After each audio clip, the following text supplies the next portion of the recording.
And eto guys, nakikita natin na maganda talaga yung money energy nyo, diba? Swerte kayo sa pera mga kapiksi, no? You have abundance of money, very progressive, no? Yung inyong kaperahan. Ibig sabihin, nagfo-flow siya ng maganda. Maganda yung daloy ng pera sa inyo, maganda yung daloy ng swerte sa inyo.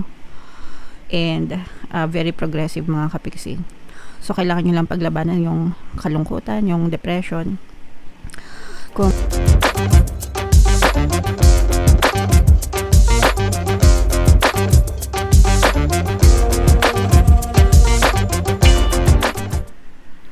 hello guys, hello Virgo, welcome back to Pinoy Pixie Tarot. Ang pamagat ng episode natin for tonight is Money Money Come to Me. Ito yung ating money reading mga kapiksi para ngayong June para sa Virgo, Sun, Moon, Rising, Sign, and Venus.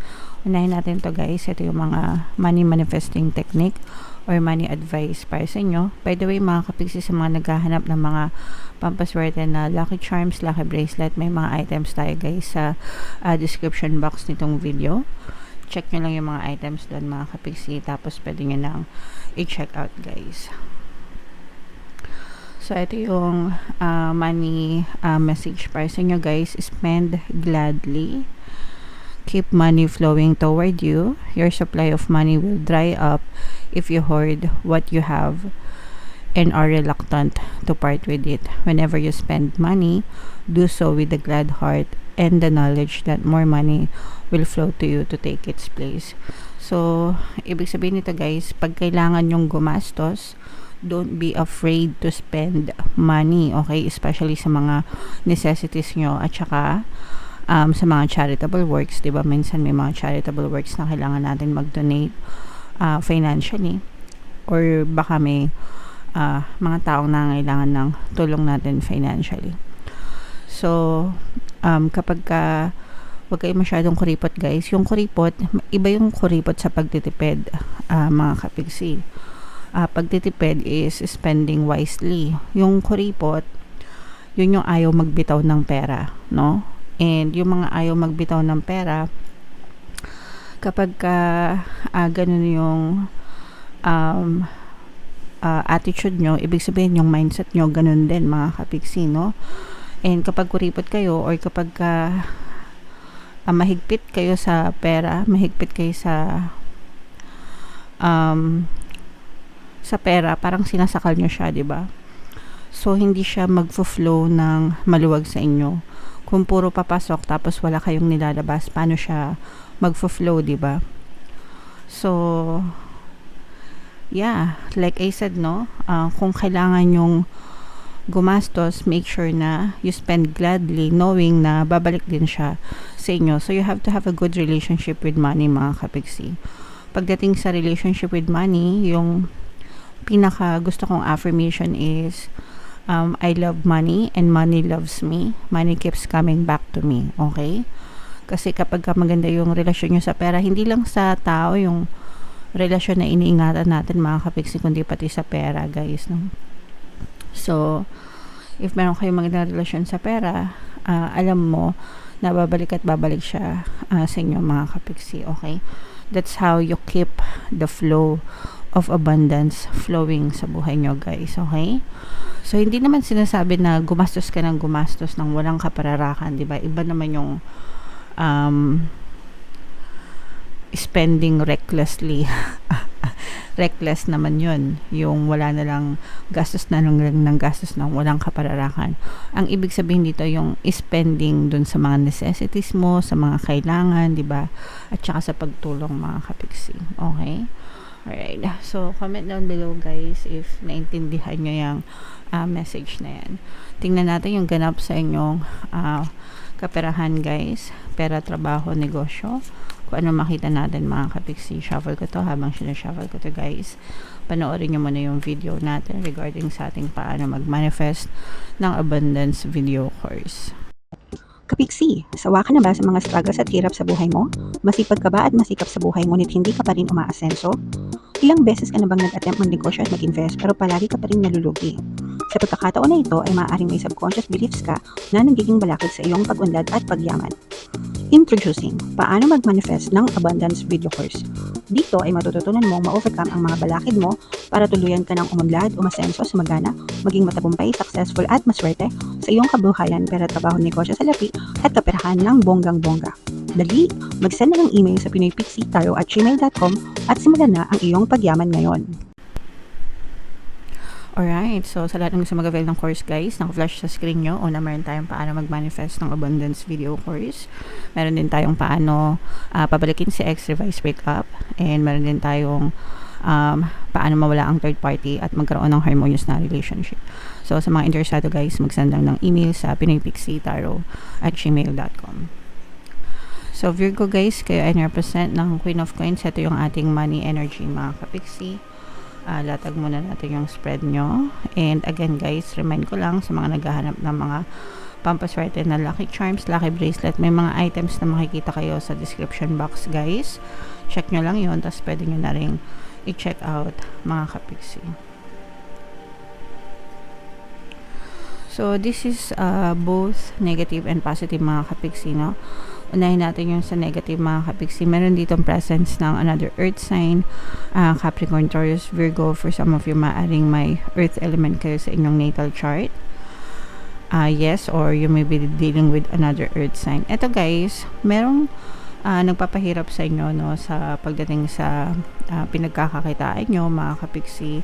Pwedeng nabubuli kayo sa mga workplace nyo guys, no, kung meron kayong mga, o kaya naman very stressful lang talaga yung working environment nyo mga kapixie, no. Parang masyadong, o kaya naman guys, this can also be the result of overthinking, no, kasi for some of you parang yung trabaho na ginagawa nyo hindi nyo gusto, parang hindi, pwedeng labag siya sa loob nyo, tapos nagtitiis lang kayo kasi malaki yung kitaan, ganyan.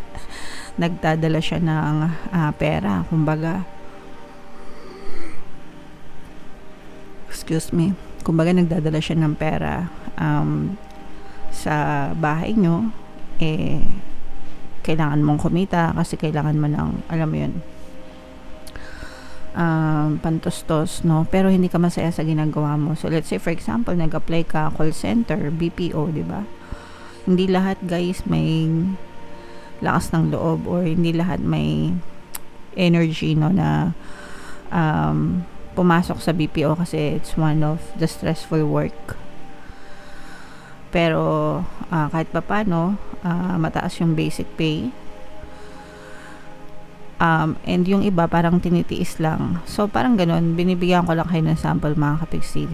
O kaya naman baka nag-OFW kayo kasi malaki yung sahod sa abroad, pero hindi nyo naman gusto yung ginagawa nyo, diba? Yung mga ganun. So medyo malungkot ito guys, nakakaramdam ako ng lungkot dito, no? And yung iba actually na homesick, lalo na kung nasa ibang bansa kayo mga kapixie, or pwedeng malayo kayo sa pamilya nyo, kaya nalulungkot kayo, na homesick kayo. So applicable ito guys sa mga OFW at saka dun sa mga let's say for example nasa Maynila kayo, tapos yung pamilya nyo nasa probinsya, yung mga ganun guys. So may lungkot na kasama mga kapixie, pero maganda naman yung status ng kitaan nyo, no, mga kapixie. Parang kumbaga yung pinangarap mo dati na kumita na nang ma-okay, makapag-provide sa pamilya, natatamasa mo naman siya ngayon mga kapixie, no. And kumbaga parang yun na lang yung pambawi mo dun sa lungkot na nararamdaman mo, na kahit na nahihirapan ka mentally or emotionally, pero financially nasa magandang lugar ka naman mga kapixie. For some of you guys, meron din kayong chance, no, or parang bibigyan kayo ng chance ni universe ngayong season na to, na pwedeng makahanap ka ng bagong trabaho or bagong pagkakakitaan, like negosyo, and parang doon mafu-fulfill yung gusto mo mga kapixie. Okay, so look for your heart's desire guys. Sometimes ganun talaga, sa simula tsaga-tsaga kung anong meron. Kapag ka medyo stable ka na, tsaka ka maghanap ng pwede mo pang alternatibong gawin para makasurvive, mga kapiksi. And eto guys, nakikita natin na maganda talaga yung money energy nyo, diba? Swerte kayo sa pera, mga kapiksi, no? You have abundance of money, very progressive, no? Yung inyong kaperahan. Ibig sabihin, nagfo-flow siya ng maganda. Maganda yung daloy ng pera sa inyo, maganda yung daloy ng swerte sa inyo. And very progressive, mga kapiksi. So, kailangan nyo lang paglabanan yung kalungkutan, yung depression. Kung satisfied naman kayo sa financial na aspeto na dinadala ng mga trabaho nyo, sometimes tiisan lang talaga, guys, okay? Otherwise, meron naman kayong choice para lumipat ng trabaho or maghanap ng ibang mapagkakakitaan. Pero, as far as pasok ng pera or swerte, yung concern mo, maganda yung pasok ng pera sa inyo, guys, at saka sinuswerte talaga kayo, mga kapiksi. May chance pa na lalong na malayo pa yung marating nyo sa buhay, guys, especially pagdating sa financial na aspeto, guys. Okay, so i-mind nyo to, guys, sa comment section. This is abundance of money, swerte, mga kapiksi, progress, tagumpay, success. Okay, so i-mind nyo na tong tatlo na yan sa comment section. Yan yung mga positive energies na nakita natin para sa inyo, Virgo. So comment down below, guys, if feeling nyo naka-resonate kayo dyan. Tingnan natin, guys, kung bunot lang tayo ng isang card pa dito para sa inyong additional na mensahe. Ayan, no, career transition. So, kung hindi kayo masaya, guys, dun sa trabaho nyo, pwede naman kayo maghanap ng ibang trabaho, mga kapiksi. So, your life purpose is triggering a blessed career change. So, kung feel nyo na maghanap ng ibang trabaho or magpalit ng ibang trabaho, guys, go nyo lang. Kasi swerte naman kayo, mga kapiksi. Okay? Alright. So, comment down below, guys, if feeling nyo naka-resonate kayo dyan. And for more tarot readings, ito yung playlist nyo. Ito naman yung ating success stories ng paano mag-manifest ng abundance video course. Thank you for liking, sharing, and subscribing. See you next time. I love you all, mga kapiksi. Have a nice day. Bye-bye.